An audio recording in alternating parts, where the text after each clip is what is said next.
চট্টগ্রামের রাউজানের সাবেক MP ABM Fazle করিম চৌধুরীকে ব্রাহ্মণবাড়িয়ার আখাউড়া সীমান্ত এলাকা থেকে আটক করার কথা জানিয়েছেন সীমান্তরক্ষী বাহিনী বিজিবি সদর দপ্তরের জনসংযোগ কর্মকর্তা শরীফুল ইসলাম বলেছেন, অবৈধভাবে ভারতে যাওয়ার চেষ্টার সময় বৃহস্পতিবার সকাল ৬টা ৫০ ফজলে করিম চৌধুরীকে আটক করা হয়।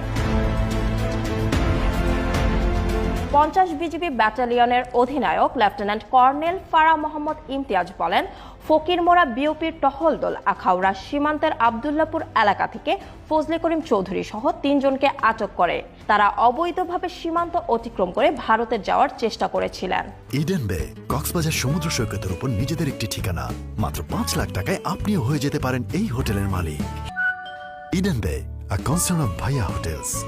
আটক বাকিরা হলেন আখাউড়ার নূরপুর এলাকার সাবেক ইউপি সদস্য মোহাম্মদ হান্নান মোল্লা এবং আখাউড়ার স্থানীয় বাসিন্দা ও মানব পাচারকারী চক্রের সদস্য মোহাম্মদ নাইম চৌধুরী।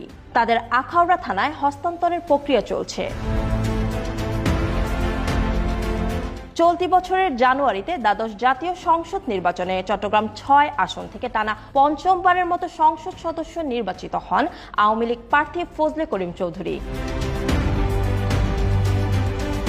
আওয়ামী লীগের সরকার পতনের পর গত ১৯ আগস্ট ফজলে করিম চৌধুরীর বিরুদ্ধে চট্টগ্রামের অতিরিক্ত মুখ্য মহানগর হাকিম আদালতে একটি মামলা করেন রাউজানের পশ্চিম গুজরা ইউনিয়নের সাবেক চেয়ারম্যান সিরাজউদ্দৌলা।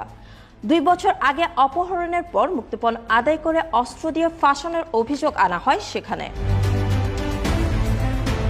এছাড়া বলা হয় ২০২২ সালের ১২ সেপ্টেম্বর সকালে ফজলে করিম চৌধুরীর নির্দেশে অন্য আসামিরা মামলার বাদী সিরাজউদ্দৌলার বাড়িতে ঢুকে তাকে হত্যার চেষ্টা চালায়। এরপর স্বর্ণালংকার ও নগদ টাকা লুটের পাশাপাশি চেয়ারম্যানকে অপহরণ করে আটকে রাখে। পরে হত্যার ভয় দেখিয়ে তার কাছ থেকে ৩ লাখ টাকা আদায় করে আসামিরা।